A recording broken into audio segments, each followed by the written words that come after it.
ನಮಸ್ಕಾರ ನನ್ನ ಪ್ರಿಯ ಗೆಳೆಯರೇ ಗೆಳತಿಯರೇ, welcome back to my channel. So ಎಲ್ಲರೂ ಹೇಗಿದ್ದೀರಾ? ನೀವೆಲ್ಲ ತುಂಬ ಚೆನ್ನಾಗಿದ್ದೀರಾ ಅಂತ ಅಂದ್ಕೊಂಡಿದ್ದೀನಿ. ಸೊ ಇವತ್ತಿನ ವ್ಲಾಗ್ ಏನಪ್ಪ ಅಂತಂದರೆ, ನೀವು ಆಲ್ರೆಡಿ ನೀವೆಲ್ಲ ನೋಡಿದರೆ part 1 of my life journey ನಿಮ್ಮ ಹತ್ರ ಎಲ್ಲ ಶೇರ್ ಮಾಡ್ಕೊಂಡಿದ್ದೆ. ಇವತ್ತು ಪಾರ್ಟ್ 2ನ ಕಂಟಿನ್ಯೂಟಿ ಹೇಳೋಣ ಅಂಥೇಳಿ ಇಲ್ಲಿ ಬಂದಿದ್ದೀನಿ ನಾನು. ಸೊ ಯಾರ್ಯಾರು ನೋಡಿಲ್ವೋ ಡಿಸ್ಕ್ರಿಪ್ಷನಲ್ಲಿ ಲಿಂಕ್ ಕೊಡ್ತೀನಿ ನಾನು, ದಯವಿಟ್ಟು ಹೋಗ್ಬಿಟ್ಟು ನೋಡಿ. ಸೊ ಆಲ್ರೆಡಿ ನಿಮ್ಗೆ ಪಾರ್ಟ್ 1ಅಲ್ಲಿ ಹೇಳಿರೋ ಹಂಗೆ ನನಗೆ 2014 ನವಂಬರ್ 17 ಮದುವೆ ಆಯಿತು. ಇಟ್ಸ್ ಆನ್ ಅರೇಂಜ್ಡ್ ಮ್ಯಾರೇಜು, ದೊಡ್ಡವ್ರು ನೋಡಿ ನಿಶ್ಚಯ ಮಾಡಿರೋ ಮದುವೆ. ಸೊ ನಮ್ಮ ಯಜಮಾನ್ ಹೆಸರು ಬಂದುಬಿಟ್ಟು ರವಿಕುಮಾರು, ನನ್ನ ಹೆಸರು ದೀಪ್ತಿ. ಸೊ ನಮ್ಮ ಚಾನೆಲ್ ಹೆಸರು ದೀಪ್ತಿ ರವಿಕುಮಾರ್ ಅಂತ ಹೇಳಿ ನಾನು ಇಟ್ಕೊಂಡಿದ್ದೀನಿ. ಅದಾದಮೇಲೆ ನಿಮ್ಗೆ ಆಲ್ರೆಡಿ ನನ್ನ ಫಸ್ಟ್ ಪಾರ್ಟ್ 1 ವ್ಲಾಗ್ ನೋಡಿದವ್ರಿಗೆ ಗೊತ್ತಿರುತ್ತೆ. ನಾನು ಮದುವೆ ಆದಮೇಲೆ ತುಂಬ ಕೆಲಸಗಳು ಟ್ರೈ ಮಾಡಿದೆ ಅಂತ. ಸೊ ಅದನ್ನು ಕಂಟಿನ್ಯೂಟಿ ಇಲ್ಲಿ ಹೇಳ್ತಾ ಇದ್ದೀನಿ. ಹೌದು, ಮದುವೆ ಆದಮೇಲೆ ನಾನು ತುಂಬ ಕಡೆ ಕೆಲಸ ಹುಡುಕಿದೆ ನಾನು. ಏನಕ್ಕೆ ನಾನು ಇಂಜಿನಿಯರಿಂಗ್ ಮುಗಿಸಿ ನಾನು HCL ಕೆಲಸ ಮಾಡ್ತಾಯಿದ್ದೆ. ಮದುವೆಗೋಸ್ಕರ ಅಂತ ಒಂದು ಬ್ರೇಕ್ ತೊಗೊಂಡಿದ್ದೆ. ಅದಾದಮೇಲೆ ಮತ್ತೆ ನಾನು ಕೆಲಸಕ್ಕಾಗಿ ಹುಡುಕಿದಾಗ ನಾನು ಎಕ್ಸ್ಪೆಕ್ಟ್ ಮಾಡಿರೋಂಥ ಕೆಲಸ ನನಗೆಲ್ಲೂ ಸಿಕ್ಕಿರಲಿಲ್ಲ. ತುಂಬ ಇಂಟರ್ವ್ಯೂಸ್ ಅಟೆಂಡ್ ಮಾಡಿದೆ ನಾನು, ಆದರೆ ನಾನು ಎಕ್ಸ್ಪೆಕ್ಟೇಷನ್ ಮಾಡಿರೋವಂಥ ಕೆಲಸ ನನಗೆಲ್ಲೂ ಸಿಕ್ಕಿರಲಿಲ್ಲ. ಹಾಗಾಗಿ ನಾನು ಟ್ರೈ ಮಾಡೋ ಟೈಮಲ್ಲೇ ನನ್ನ ಫಸ್ಟ್ ಮಗಳಿಗೆ ನಾನು ಕನ್ಸೀವ್ ಆದೆ. ಸೊ ಆ ಟೈಮಲ್ಲಿ ನಾನು ಟ್ರಾವೆಲಿಂಗ್ ಬೇಡ, ಫಸ್ಟ್ ಮಗು ಏನಕ್ಕೆ ರಿಸ್ಕ್ ತೊಗೊಳ್ಳೋದಂತ ಹೇಳ್ಬಿಟ್ಟು ನಾನು ರೆಸ್ಟಿಗೆ ಬಂದುಬಿಟ್ಟೆ ನಾನು. ಹಾಗಾದಾಗ ನಮ್ಮ ಮಾವ ಅತ್ತೇನೆ ನನ್ನ ಎಂಕರೇಜ್ ಮಾಡಿದ್ದು, ಅಷ್ಟು ಓದಿ ಏನಕ್ಕೆ ಸುಮ್ಮನೆ ಐಡಲಾಗಿ ಮನೇಲಿ ಇರ್ತೀಯಾ, ಫರ್ದರ್ ಏನಾದರೂ ಓದ್ತೀಯಾ ನೋಡು. ಏನಕ್ಕಂದರೆ ಆ ಟೈಮಲ್ಲೆಲ್ಲ ವರ್ಕ್ ಫ್ರಮ್ ಹೋಮ್ ಆಪ್ಷನ್ಸ್ ಇರಲಿಲ್ಲ. ಇದ್ದಿದ್ರೆ ಮೇ ಬಿ ಆವಾಗಲೇ ನಾನು ವರ್ಕ್ ಫ್ರಮ್ ಹೋಮ್ ಏನಾದರೂ ಟ್ರೈ ಮಾಡ್ತಾಯಿದ್ದೆ. ಆದರೆ ಆ ಟೈಮಲ್ಲೆಲ್ಲ ವರ್ಕ್ ಫ್ರಮ್ ಹೋಮ್ ಆಪ್ಷನ್ಸ್ ಎಲ್ಲ ಅಷ್ಟಾಗಿ ಇರಲಿಲ್ಲ. ಸೊ ನಾನು ಓದ್ತೀಯ ಅಂದಾಗ ನಾನು ತುಂಬ ಕಡೆ ವೆಬ್ಸೈಟ್ಸಲ್ಲೆಲ್ಲ ಹುಡುಕಾದ್ಮೇಲೆ ನನಗೆ ಗೊತ್ತಾಗಿದ್ದು ಈ ಥರ MBA ಬಂದುಬಿಟ್ಟು ಡಿಸ್ಟೆನ್ಸ್ ಎಜುಕೇಷನ್ ಕೆಲವೊಂದು ಯೂನಿವರ್ಸಿಟೀಸ್ ಪ್ರೊವೈಡ್ ಮಾಡ್ತಾಯಿದೆ ಅಂದಾಗ ನನಗೆ HR ಸ್ಟ್ರೀಮ್ ಅಂದರೆ ತುಂಬ ಇಂಟ್ರೆಸ್ಟ್ ಇದೆ. ಸೊ ನಾನು ಎಲ್ಲ ನೋಡಿಬಿಟ್ಟು ಹೇಳಿದೆ, ಈ ಥರ ನಾನು MBA HR ಓದಬೇಕು ಅಂದ್ಕೊತಾ ಇದ್ದೀನಿ, ಈ ಥರ ಪಾಂಡಿಚೇರಿ ಯೂನಿವರ್ಸಿಟಿ ಇದೆ ಅಂದರೆ ನಮ್ಮ ಅತ್ತೆ ಮಾವ, ನಮ್ಮಪ್ಪ ಅಮ್ಮ, ನಮ್ಮ ಯಜಮಾನ್ ಹತ್ರ ಎಲ್ಲ ಕನ್ಸಲ್ಟ್ ಮಾಡಿದ್ಮೇಲೆ ಎಲ್ಲರೂ ಓಕೆ ಫರ್ದರ್ ಓದ್ಕೊ ಅಂದರು. ಸೊ ನಾನು ಫಸ್ಟ್ ಮಗಳು ಕ್ಯಾರಿಯಿಂಗ್ ಇದ್ದಾಗೆ ನಾನು ಫಸ್ಟ್ ಸೆಕೆಂಡ್ ಸೆಮಿಸ್ಟರ್ನ ಬರೆದು ಮುಗಿಸ್ದೆ. ಅವಳು ಡೆಲಿವರಿ ಆದಮೇಲೆ ನಾನು 1 ಇಯರ್ ಪೀರಿಯಡ್ ಆಫ್ ಗ್ಯಾಪ್ ತೊಗೊಂಡು ಆಮೇಲೆ ನನ್ನ ಮಗಳನ್ನ ಇಲ್ಲಿ ನಮ್ಮ ಅತ್ತೆ ಮಾವ ಹತ್ರ ಬಿಟ್ಬಿಟ್ಟು ಹೋಗಿ ನಾನು 3rd 4th ಸೆಮಿಸ್ಟರ್ MBA ಮುಗಿಸ್ದೆ ನಾನು. ನಮ್ಮ ಅತ್ತೆ ಮಾವ ಆಗಲಿ, ನಮ್ಮ ಅಪ್ಪ ಅಮ್ಮ ಇಲ್ಲ, ನಮ್ಮ ಯಜಮಾನ್ರು ಸಪೋರ್ಟ್ ಇಲ್ಲದೆ ನಾನಂತೂ MBA ಅದು ಮದುವೆ ಆಗಿ ಒಂದು ಮಗು ಆದಮೇಲಂತೂ ಮುಗ್ಸೋಕ್ಕೆ ಸಾಧ್ಯನೇ ಇರಲಿಲ್ಲ. ಈಗಲೂ ನಾನು ಯಾವಾಗಲೂ ಅವ್ರಿಗೆ ಆ ಒಂದು ವಿಷಯದಲ್ಲಿ ತುಂಬ ಋಣವಾಗಿರ್ತೀನಿ. ಸೊ ಹಾಗಾಗಿ ನಾನು MBA ಎಲ್ಲ ಮುಗ್ದು ಮಗಳು ಸ್ವಲ್ಪ ದೊಡ್ಡವಳಾದ್ಮೇಲೆ ಹೋಗೋಣ ಅಂದಮೇಲೆ ರೆಸ್ಪಾನ್ಸಿಬಿಲಿಟಿ ಸ್ವಲ್ಪ ಆ್ಯಡ್ ಆನ್ ಆಯ್ತಾ ಹೋಯಿತು ಮನೇಲಿ. ಸೊ ಹಾಗಾಗಿ ನನಗೆಲ್ಲೂ ಕೆಲ್ಸಕ್ಕೆ ಹೋಗೋಕ್ಕಾಗಿರಲಿಲ್ಲ. ಮತ್ತು ಸಡನ್ನಾಗಿ 2018 ಅನ್ಎಕ್ಸ್ಪೆಕ್ಟೆಡಾಗಿ ನಮ್ಮ ಮಾವ ತೀರ್ಕೊಂಡ್ರು. ಆ ಟೈಮಲ್ಲಿ ಬಂದುಬಿಟ್ಟು ಮನೆಗೆ ಏನಕ್ಕಂದರೆ ಅವ್ರು ಮನೆಗೆ ತುಂಬ ಒಂದು ಒಳ್ಳೆ ಸಪೋರ್ಟಿವ್ ಬ್ಯಾಕ್ ಬೋನು.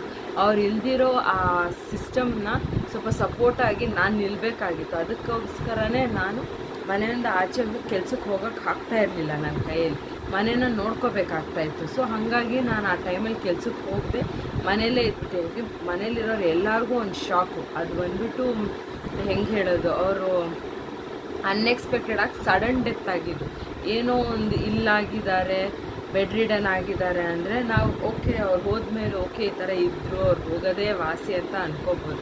ಆದರೆ ಚೆನ್ನಾಗಿ ಓಡಾಡ್ಕೊಂಡಿರೋ ಮನುಷ್ಯ ಸಡನ್ನಾಗಿ ತೀರೋಗ್ಬಿಟ್ರೆ ಒಂದು ಇಡೀ ಮನೆಗೆ ಒಂದು ಸಪೋರ್ಟ್ ಸಿಸ್ಟಮ್ ಬ್ಯಾಕ್ ಬೋನ್ ಇರೋ ಪರ್ಸನ್ ಈ ಥರ ಹೋಗಿರೋದು ಇಡೀ ಮನೆಗೆ ಒಂದು ದೊಡ್ಡ ಶಾಕ್ ಆದಂಗಾಯಿತು. ನಮ್ಮ ಯಜಮಾನ್ರಂತೂ ಆ ಡಿಪ್ರೆಷನಿಂದ ಅವ್ರಿಗೆ ಎದ್ದು ಬರೋದಕ್ಕೇ ನಮ್ಮ ಅಪ್ಪ ಇಲ್ಲ ಅನ್ನೋ ಒಂದು ನ್ಯೂಸ್ನ ಅವ್ರಿಗೆ ಅರಗಿಸ್ಕೊಳ್ಳೋದಕ್ಕೆ ಆಲ್ಮೋಸ್ಟ್ ಅವ್ರಿಗೆ ಒಂದು 6 ತಿಂಗಳು ಆಗಿತ್ತು ಅವ್ರಿಗೆ. ಸೊ ಆ ಟೈಮಲ್ಲಿ ನಾನು ಸ್ವಲ್ಪ ಸಪೋರ್ಟ್ ಸಿಸ್ಟಮ್ ಆಗಿ ನಿಲ್ಲಬೇಕಾಗಿತ್ತು. ಅದಾದಮೇಲೆ ಲಾಕ್ಡೌನ್ ಆಯಿತು. ಲಾಕ್ಡೌನಲ್ಲಿ ನಾನು ಸುಮಾರು ಕಡೆ ನಾನು ಕೆಲಸಗಳಿಗೆ ಟ್ರೈ ಮಾಡ್ತಾಯಿದ್ದೆ. ನನಗೆಲ್ಲೂ ಕೆಲಸ ಸಿಕ್ಕಿಲ್ಲ ನನಗೆ.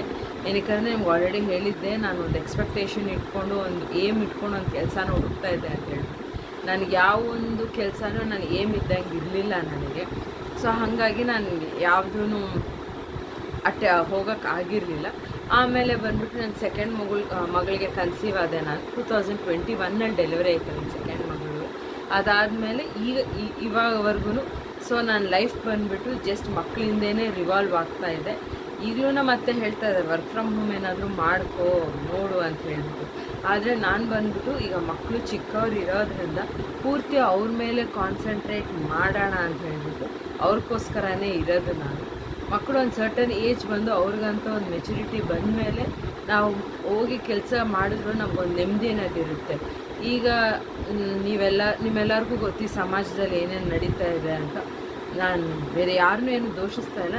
ನನ್ನ ಪರ್ಸ್ನಲ್ಲಾಗಿ ನಾನು ಹೇಳ್ತಾರೆ, ನನಗೆ ಭಯ ಏನಾದರೂ ಆಗಿಬಿಟ್ರೆ, ಅಷ್ಟು ಕಷ್ಟಪಟ್ಟು ಹೆತ್ತಿರೋ ಮಕ್ಕಳಿಗೆ ಏನಾದರೂ ಆಗಿಬಿಟ್ರೆ ಲೈಫ್ ಲಾಂಗ್ ನಾವೇ ಸಫರ್ ಆಗಬೇಕು. ದುಡ್ಡೇನ್ರಿ ಇವತ್ತಿಲ್ಲ ಅಂದರೂ ನಾಳೆ ಸಂಪಾದನೆ ಮಾಡ್ಕೊಬೋದು ದುಡ್ಡನ್ನ.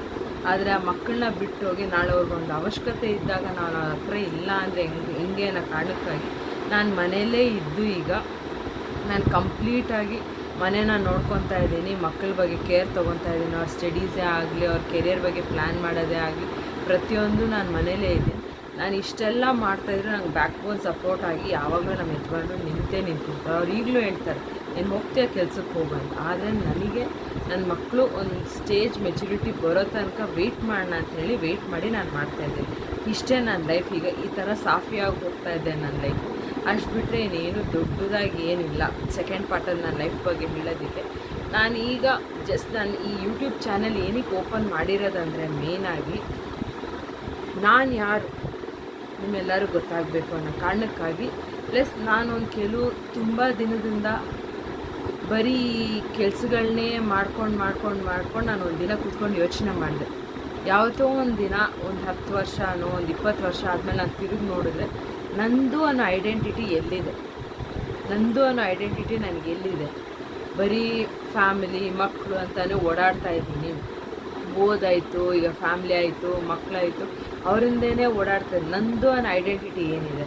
ನಾಳೆ ಮದುವೆಗಿನ್ನ ಮುಂಚೆ ಬಂದ್ಬಿಟ್ಟು ಓಕೆ ಇವ್ರ ಮಗಳು ಅಂತ ಹೇಳ್ತಾ ಇದ್ರು. ಈಗ ಇವ್ರ ವೈಫ್ ಇವರು ಅಂತ ಅಡ್ರೆಸ್ ಮಾಡ್ತಾರೆ. ನಾಳೆ ಓಕೆ ಇವ್ರ ಮಕ್ಕಳವ್ರ ತಾಯಿ ಅಂತ ಹೇಳ್ಬಿಟ್ಟು ಅಡ್ರೆಸ್ ಮಾಡ್ತಾರೆ. ನಂದು ಅನ್ನೋ ಐಡೆಂಟಿಟಿ ಎಲ್ಲಿದೆ? ನನಗೆ ಐಡೆಂಟಿಟಿ ನಾನು ಮಾಡಬೇಕು. ಪ್ಲಸ್ ನನ್ನ ಫ್ಯಾಮ್ಲಿನ ನಾನು ನೋಡ್ಕೋಬೇಕಂದ್ರೆ ಏನು ಮಾಡಬೇಕು ಅನ್ನೋಕ್ಕೋಸ್ಕರನೇ ನನ್ನ ಪ್ಯಾಷನ್ನ ನಾನು ಫಾಲೋ ಮಾಡಬೇಕು ಅನ್ನೋ ಕಾರಣಕ್ಕಾಗಿ ನಾನೊಂದು ಯೂಟ್ಯೂಬ್ ಚಾನಲ್ನ ಓಪನ್ ಮಾಡಿದೆ.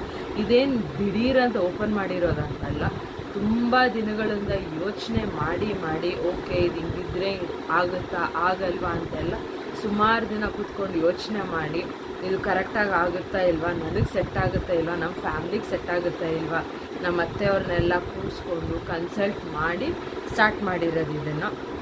ಸೊ ಈಗ ನನಗಂತ ಒಂದು ಐಡೆಂಟಿಟಿ ನಾನು ಕ್ರಿಯೇಟ್ ಮಾಡ್ಕೋಬೇಕನ್ನೋ ಕಾರಣಕ್ಕೋಸ್ಕರನೇ ನನ್ನಂಥ ಒಂದು ಹೌಸ್ ವೈಫ್ಗೆ ನಮಗೂ ಒಂದು ಪ್ಯಾಷನ್ ಅನ್ನೋದಿರುತ್ತೆ. ನನ್ನ ಐಡೆಂಟಿಟಿ ನನಗೆ ಕ್ರಿಯೇಟ್ ಆಗಲಿ ಅನ್ನೋ ಕಾರಣಕ್ಕೋಸ್ಕರನೇ ನಾನು ನನ್ನ ಪ್ಯಾಷನ್ನ ಫಾಲೋ ಮಾಡಿ ಒಂದು ಯೂಟ್ಯೂಬ್ ಚಾನಲ್ನ ಈಗ ಸ್ಟಾರ್ಟ್ ಮಾಡಿ ನಾನು ಕೆಲವೊಂದು ಗೋಲ್ಸ್ ಇಟ್ಕೊಂಡಿದ್ದೀನಿ ನನ್ನ ಲೈಫಲ್ಲಿ. ಆ ಗೋಲ್ಸ್ ಎಲ್ಲ ರೀಚ್ ಆಗ್ತಾಯಿದೆ. ಅದೆಲ್ಲ ಬರೀ ನಿಮ್ಮಿಂದ ಮಾತ್ರನೇ ಸಾಧ್ಯ ಆ ಗೋಲ್ಸ್ ರೀಚ್ ಆಗೋದಕ್ಕೆ. ಅದಕ್ಕಾಗೆ ನನ್ನ ಚಾನಲ್ನ ದಯವಿಟ್ಟು ಎಲ್ಲರೂ ಸಬ್ಸ್ಕ್ರೈಬ್ ಮಾಡ್ಕೊಳ್ಳಿ, ಲೈಕ್ ಮಾಡಿ, ಕಮೆಂಟ್ ಮಾಡಿ, ಶೇರ್ ಮಾಡಿ. ಸೊ ಇದು ನನ್ನ ಲೈಫ್ ಜರ್ನಿ. ಈಗೆಲ್ಲರೂ ಆಲ್ರೆಡಿ ಪಾರ್ಟ್ 1ಅಲ್ಲೂ ಹೇಳಿದ್ದೀನಿ, ಪಾರ್ಟ್ 2ಅಲ್ಲಿ ಇದು ನನ್ನ ಲೈಫ್ ಜರ್ನಿ ಅಂತ ಹೇಳ್ಬಿಟ್ಟು. ಮತ್ತು ನನಗಿಬ್ಬರು ಮಕ್ಕಳಿದ್ದಾರೆ ಅಂತ ಹೇಳಿದ್ನಲ್ಲ, ನನ್ನ ದೊಡ್ಡ ಮಗಳ ಹೆಸರು ಬಂದ್ಬಿಟ್ಟು ಮಧುಮಿತಾ ಅಂತ ಹೇಳ್ಬಿಟ್ಟು, ಚಿಕ್ಕ ಮಗಳ ಹೆಸರು ಬಂದ್ಬಿಟ್ಟು ಪ್ರಣೀತಾ. ದೊಡ್ಡ ಮಗಳು ಬಂದು 4th ಸ್ಟ್ಯಾಂಡರ್ಡ್ ಓದ್ತಾ ಇದ್ದಾಳೆ. ಚಿಕ್ಕ ಮಗಳು ಇನ್ನೂ ಈಗ 2 years 8 months. ನಾನು ಎಲ್ಲೂ ಅವಳನ್ನ ಹಾಕಿಲ್ಲ ಪ್ಲೇ ಹೋಮ್ಗೆ. ಒಟ್ಟಿಗೆ ಒಂದೇ ಸರಿ 3 ವರ್ಷ ಮುಗಿಲಿ, ನರ್ಸರಿಗೆ ಹಾಕೋಣ, ಮತ್ತೆ ಏನಕ್ಕೆ ರಿಪಿಟೇಟಿವ್ ಆಗಿ 2 ವರ್ಷ ನರ್ಸರಿ ಓದಿಸೋದು, ಮನೇಲೇ ಇರಲಿ ಅಂತ ಕಾರಣಕ್ಕಾಗಿ ಮನೆಯಲ್ಲೇ ಎಲ್ಲ ಹೇಳ್ಕೊಡ್ತಾ ಇದ್ದೀನಿ ನಾನು. ಈಗ ಎಲ್ಲೂ ಅವಳನ್ನ ಕಳಿಸ್ತಲ್ಲ. ಈ ಥರ ನಂತರ ಎಷ್ಟು ಜನಕ್ಕೆ ಒಂದು ಪ್ಯಾಷನ್ ನೀವು ಫಾಲೋ ಮಾಡ್ಕೊತಾ ಇದ್ದೀರಾ, ಅದನ್ನು ನನಗೆ ಖಂಡಿತ ತಿಳಿಸಿ. ನಿಮಗೇನಾದರೂ ನಾನು ಯಾವ ಥರ ನನ್ನ ಚಾನಲ್ನ ಇಂಪ್ರೂವ್ ಮಾಡ್ಕೋಬೇಕು, ಏನಾದರೂ ಒಂದು ಟಿಪ್ಸ್ ಇದ್ದರೆ ನನಗೆ ಖಂಡಿತ ಹೇಳಿ. ಆಮೇಲೆ ಬೇರೆ ಯಾವುದಾದ್ರೂ ನನಗೆ ಅಡ್ವೈಸ್ ಕೊಡಬೇಕಾ, ಖಂಡಿತ ಕೊಡಿ. ನಾನು ಕಮೆಂಟ್ ಸೆಕ್ಷನಲ್ಲಿ ನೀವು ಕಮೆಂಟ್ ಮಾಡಿ, ನಾನು ಅದು ಖಂಡಿತ ನೋಡಿ ನಿಮಗೆಲ್ಲರಿಗೂ ರಿಪ್ಲೈ ಮಾಡೇ ಮಾಡ್ತೀನಿ. ಸೊ ಇದು ನನ್ನ ಲೈಫ್ ಜರ್ನಿ ನಿಮಗೆಲ್ಲರಿಗೂ ಇಷ್ಟ ಆಗಿದೆ ಅಂತ ಅಂದ್ಕೊಂಡೇ ಇದ್ದೀನಿ. ಮುಂದಿನ ವಿಡಿಯೋ ಇಂಟ್ರೆಸ್ಟಿಂಗ್ ಆಗಿರೋದು ಬಂದು ನಾನು ಪ್ರೆಗ್ನೆನ್ಸಿ ವ್ಲಾಗ್ಸ್ನ ನಾನು ಅಪ್ಲೋಡ್ ಮಾಡ್ತೀನಿ. ದಯವಿಟ್ಟು ನೋಡಿ, ಕಮೆಂಟ್ ಮಾಡಿ, ಲೈಕ್ ಮಾಡಿ, ಶೇರ್ ಮಾಡಿ, ಸಬ್ಸ್ಕ್ರೈಬ್ ಮಾಡಿ. Thank you. Have a nice day.